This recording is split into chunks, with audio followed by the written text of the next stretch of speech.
యేసు ప్రభువుని నమ్ముతున్న మనము చేయవలసినటువంటి గొప్ప కార్యం ఏంటో తెలుసా? నీ హృదయాన్ని శుద్ధి చేసుకోవడం, నీ మనసును మార్చుకోవడం, నీ ఆలోచనలు మార్చుకోవడం.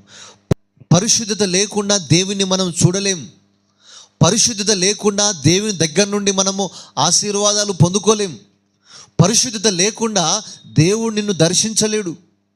నీవు అనుకున్నదల్లా చేస్తే దేవుడు ఎలా అవుతాడండి? నువ్విచ్చే కానుకలను చూసి దేవుడు నీకు సహాయం చేసేవాడా?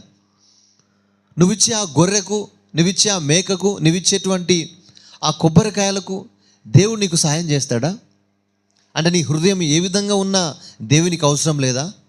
నీ ఆలోచనలు ఏ విధంగా ఉన్నా దేవునికి అవసరం లేదా?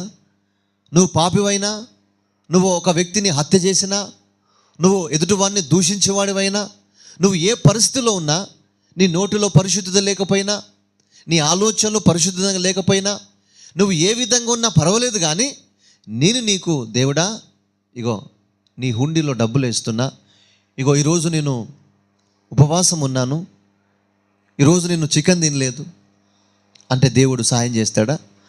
దేవుడు అంటే మనిషికి ఎంత తక్కువ చూపు అయిపోయిందో చూడండి.